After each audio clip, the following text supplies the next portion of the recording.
D'abord, on commence par vos débuts dans le foot. Racontez-nous un peu vos débuts dans le foot avant d'arriver en championnat d'Algérie. Donc moi j'ai commencé ma carrière professionnelle à mon club formateur, c'est-à-dire à Nîmes Olympique. J'ai fait ma première saison en tant que pro, ça s'est très bien passé, alhamdoulilah, j'ai eu beaucoup de temps de jeu. Suite à ça, j'ai eu une grosse blessure qui m'a éloigné des terrains près d'une année avec la remise en forme et puis tout ça. Je me suis fait opérer la pubalgie. Donc suite à ça, j'avais toujours des années de contrat encore avec Nîmes. Après ma blessure, ils ont voulu me prêter une saison en troisième division au CA Bastia. Je suis parti au CA Bastia. C'était c'était comme une remise en forme en fait pour moi pour aller pour jouer là-bas. Donc je suis parti là-bas, j'ai fait une saison convenable. Et en revenant ici, j'avais pas mal de propositions. En revenant ici, c'est-à-dire quand je suis revenu en France, à mon club, j'avais pas mal de propositions de clubs.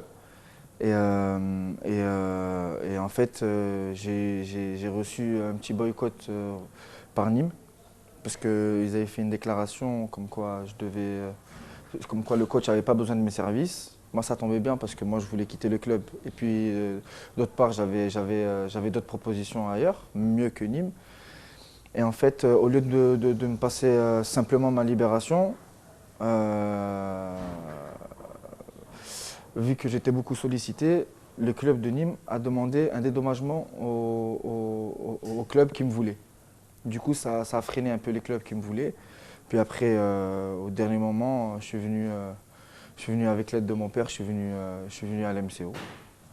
Et qu'est-ce qui vous a motivé pour venir mener une expérience ici en championnat d'Algérie? En fait, je me disais que j'en avais marre un peu de toute cette polémique en France des Maghrébins, pas que des Maghrébins, des Africains en général. Je me suis dit pourquoi pas tenter ici. Ça pourrait être un tremplin. Moi je suis venu et alhamdoulilah, je suis vraiment pas déçu. Donc il y a un peu en France on dit pas, une différence entre les Français, les Maghrébins, les Africains. Il y a pas une différence, il y a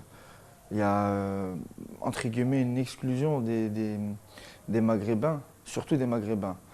Et c'est dommage parce qu'il y a beaucoup de joueurs qui ont beaucoup de qualité, qui sont pétris de qualité. Maintenant c'est dommage pour nous les joueurs, mais c'est aussi dommage pour les clubs qui perdent de bons éléments. Donc ça justifie un peu le choix de beaucoup de joueurs qui choisissent leur pays d'origine, que ce soit les Algériens ou bien les Maghrébins en général. Oui, bien sûr, moi je les comprends, vu que moi déjà j'ai fait ce choix-là, je les comprends totalement. Et ils ont raison d'essayer de venir ici parce que on n'a pas beaucoup de portes ouvertes en France, on va dire. On en a plus ici. Donc vous ne regrettez pas d'avoir choisi le championnat algérien? Jamais. J'ai regretté une seule seconde, jamais. Après une expérience, une saison à l'MCO, vous avez atterri ici à l'USMA d'Alger. Comment ça a été le contact entre la direction de l'USMA et vous? Qu'est-ce qui vous a motivé encore à choisir l'USMA? Bon, ça s'est très bien passé, je me suis très bien intégré au groupe. Tout le monde était gentil ici, ils étaient tous serviables. Voilà, on sait que l'USMA, ils sont connus pour avoir des infrastructures professionnelles. Donc moi, en arrivant ici, j'ai vu que ce qu'on disait, les rumeurs étaient vraies. Voilà, c'est pour ça que j'ai voulu venir ici aussi. Je regrette vraiment pas aussi. Le challenge de la Coupe d'Afrique, de la Champions League, a joué dans votre décision? Oui, bien sûr, on a un vrai challenge avec de vraies perspectives d'avenir. On a pour but de gagner cette Ligue des Champions qui nous manque tant dans notre palmarès. J'espère, Inch'Allah, qu'on y arrivera. On parle un peu de la compétition locale, le championnat algérien. Vous avez bien débuté, vous êtes leader. Comment voyez-vous la concurrence entre l'USMA et les autres équipes, surtout avec l'MCO, votre ancienne équipe? Bon, écoutez, en fait, moi, je regarde juste notre club. Si je fais un point à partir de ce jour, je vois qu'on est toujours leader. On est toujours dans la compétition de la Coupe d'Algérie. et on va bientôt attaquer la Ligue des Champions, Inch'Allah. Maintenant, on joue sur les 3 tableaux et pour l'instant, tout se passe bien. Tout se passe comme devrait se dérouler la saison. Donc, alhamdoulilah. Vous avez maintenant un nouveau coach, Paul Pout, qui est arrivé depuis quelques semaines. Comment voyez-vous la méthode de Pout? On a vu des images après les matchs, vous faites le cercle sur le terrain. Parlez-nous un peu de la méthode Paul Pout dans l'USMA. La méthode Paul Put, ce qui est bien, c'est qu'il nous rassemble, il nous parle beaucoup. Quand un joueur va pas bien, il le sent, donc il vient voir le joueur et il lui parle discrètement, il essaye de lui glisser 2-3 mots, c'est ça qui est bien. Et puis il essaye de nous rassembler, il nous fait des jeux, histoire qu'on rigole ensemble, mais tout en restant sérieux dans le travail. Donc c'est ça que les joueurs apprécient chez lui aussi. On passe maintenant à l'équipe nationale. Sûrement, vous suivez le parcours de l'équipe nationale dans les éliminatoires de la Coupe du Monde surtout. Que pensez-vous des chances de l'équipe nationale après les deux faux pas face au Cameroun ici à Tchaker et face au Nigeria? Moi, contrairement à certains, je pense qu'on a toute notre chance d'aller le plus loin possible en Coupe d'Afrique. Je pense que les matchs des éliminatoires de Coupe du Monde ne veulent rien dire pour moi. Maintenant, la Coupe d'Afrique, c'est une autre chose. Je pense qu'il suffit juste d'un peu de concentration et puis, comme je l'ai dit, de toute façon, les joueurs de talent dans notre équipe, on en a plein et à presque tous les niveaux.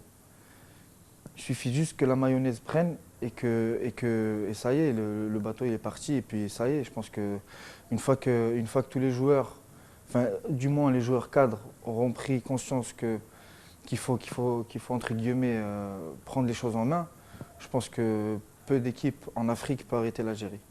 En parlant de la Coupe d'Afrique, la compétition va débuter dans à peu près 45 jours.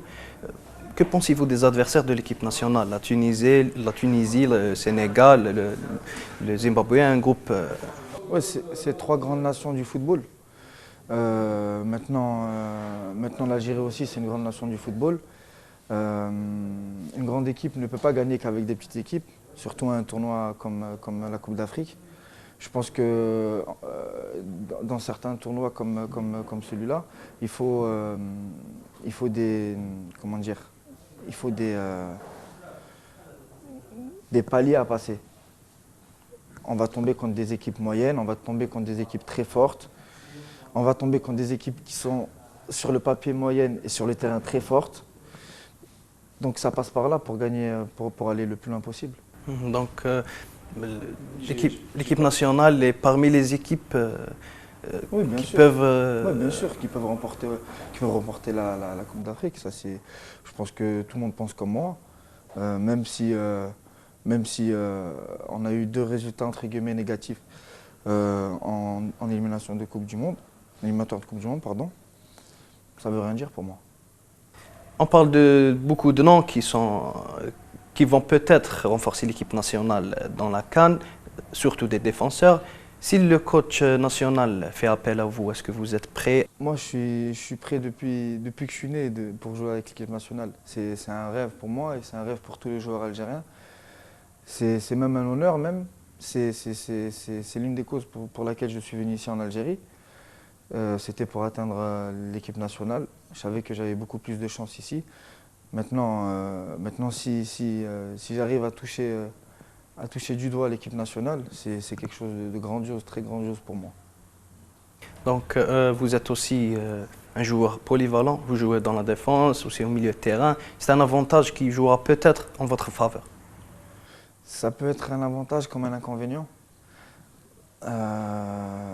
Mais on va partir du principe où oui, c'est un avantage pour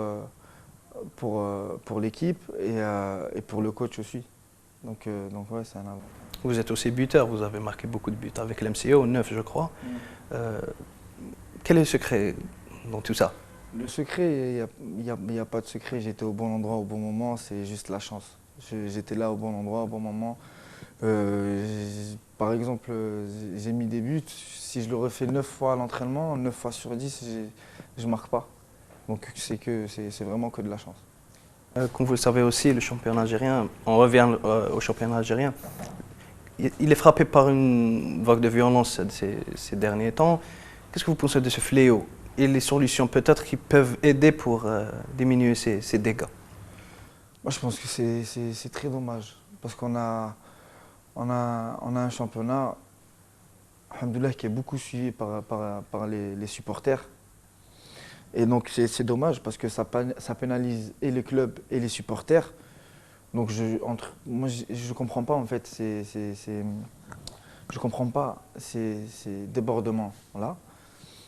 Et je les pointe du doigt formellement parce que on n'a pas à faire ça. On est là pour regarder un match de football. Tu es là pour supporter ton équipe. Un point, c'est tout. Tu les supportes jusqu'à la fin. Après, les débordements, ça va trop loin. Et c'est pas bon pour l'image du club et pour l'image du pays. C'est pas bon, ça donne une mauvaise pub. En parlant de votre polyvalence, vous avez joué aussi gardien avec Nîmes pendant à peu près tout le match. Racontez-nous un peu cette anecdote. Ouais, bah, j'ai joué gardien en Ligue 2 quand je jouais à Nîmes. En fait, c'était l'entraîneur Victor Zvenka, il avait entraîné ici en plus. Le CRB. Au CRB, voilà. Donc il avait comme entraîneur Victor Zvenka. Et on était en train de jouer la montée en Ligue 1. Et du coup, on jouait un grand derby du Sud, on jouait contre l'Avignon. Et le coach avait fait une déclaration. Il avait dit pour ce match-là qu'il allait avoir des surprises. Et cette surprise, c'était de ne pas prendre le deuxième gardien, et c'était de prendre un attaquant de plus. Donc, manque de bol, à la 16 ou 17e minute, le gardien prend un carton rouge. Et puis le coach, il a vraiment pas hésité, il a dit je vais mettre Ben Yahya en gardien. Puis après, moi, j'ai pris, avec plaisir, hein, j'ai pris les gants, j'ai pris le short, j'ai pris le maillot et je suis parti. Je suis parti à Gaulle. Donc vous êtes un concurrent de Zemamouche. Voilà. Il a du souci à se faire. Pour finir, un mot aux supporters de l'USMA, plus précisément, que vous avez avec eux une bonne relation depuis le début de saison. Je leur passe le bonjour. Je leur dis que, Inch'Allah, cette année, on sera au rendez-vous. Continuez à venir nombreux au stade. Ça nous fait plaisir, vraiment. Ça nous fait plaisir, nous, les joueurs. Quand on joue, on vous sent derrière nous. On a une force en plus. Et vive l'USMA. Merci. On vous remercie. Merci, c'est gentil.